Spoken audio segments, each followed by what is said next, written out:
Mr. President, distinguished leaders and representatives, ladies and gentlemen, all protocol observed. I am grateful to participate in the 16th BRICS summit. Collectively, your countries represent nearly half of the world's population. And I salute your valuable commitment and support for multilateralism and international problem solving as clearly reflected in your team this year. No single group and no single country can act alone or in isolation. It takes a community of nations working as one global family to address global challenges.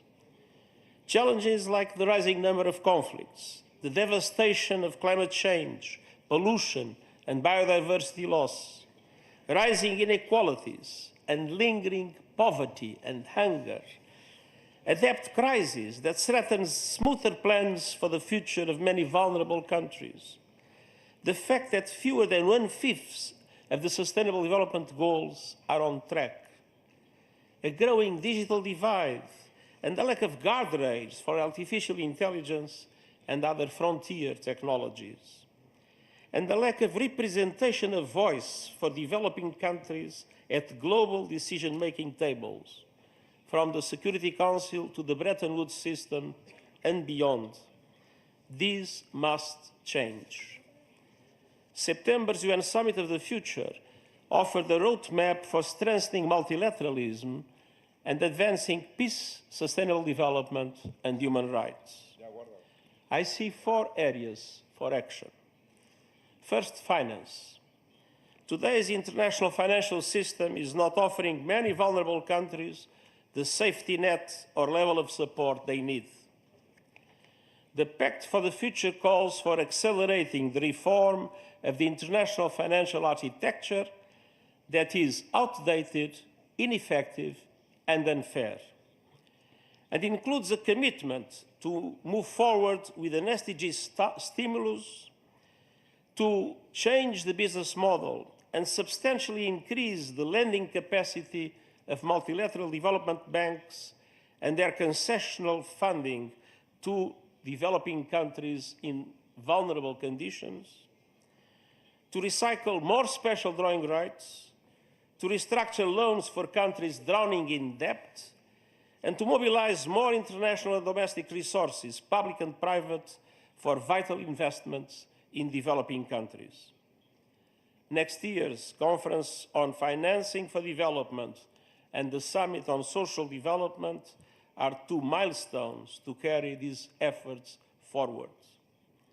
And we must also recognize the importance of South-South cooperation.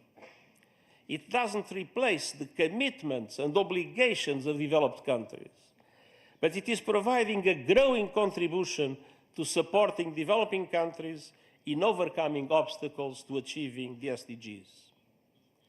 Second, climate. Every country has committed to limit temperature rise to 1.5 degrees Celsius. That requires dramatic action to reduce emissions now, with the G20 in the lead. COP29 is just weeks away, and that starts the clock for countries to produce new nationally determined contribution plans with the 2035 targets that are aligned with the 1.5 degree goal. And COP29 must deliver an ambitious and credible outcome on the new climate finance goal. And developed countries must also keep promises to double adaptation finance and ensure meaningful contributions to the loss and damage fund, what was not the case when it was created. Third, technology. Every country must be able to access the benefits of technology. The Global Digital Compact commits to enhanced global cooperation and capacity building. It includes the first truly universal agreement on the international governance of artificial intelligence to give every country a seat at the AI table. It calls for an independent international scientific panel on AI and initiating a global political dialogue on its governance within the United Nations with the participation of all countries. and it requests options for innovative financing for AI capacity building in developing countries. And fourth, peace. We must strengthen and update the machinery of peace. This includes reforms to make the United Nations Security Council reflective of today's world. The Pact for the Future includes important steps on disarmament, including the first multilateral agreement on nuclear disarmament in more than a decade, and steps that address the weaponization of outer space and the use of lethal autonomous weapons. Across the board, we need peace. We need peace in Gaza, with an immediate ceasefire, the immediate and unconditional release of all hostages, the effective delivery of humanitarian aid without obstacles, and we need to make irreversible progress to end the occupation and establish the two-state solution as it was recently reaffirmed once again by a UN General Assembly resolution. We need peace in Lebanon, with an immediate cessation of hostilities, moving to the full implementation of UN Security Council Resolution 1701. We need peace in Ukraine, a just peace in line with UN Charter, international law, and General Assembly resolutions. We need peace in Sudan, with all parties silencing their guns and committing to a path towards sustainable peace. Those were the messages I have delivered to the high-level segment of the General Assembly in September in New York.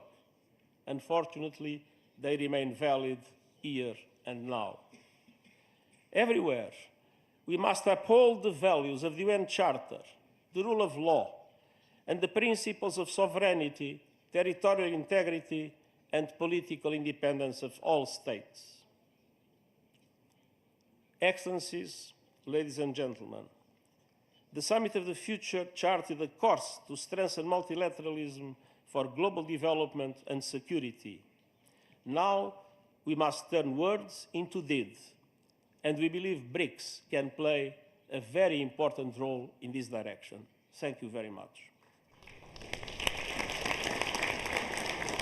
Уважаемый господин генеральный секретарь сказал о том, что мы должны все жить как одна большая семья. Уважаемый господин генеральный секретарь, мы так и живем. Вот в семьях, к сожалению, часто случаются размолвки, скандалы, дележ имущества. Дело иногда доходит и до драки. Цель БРИКС заключается в том, чтобы создать необходимые механизмы взаимодействия и создать благоприятную атмосферу в общем доме. Мы этим занимаемся и будем это делать, в том числе в тесной координации с Организацией Объединенных Наций. Спасибо большое. Уважаемые коллеги, друзья, у нас сейчас небольшой перерыв, и мы сразу же продолжим работу в формате рабочего завтрака. Благодарю вас.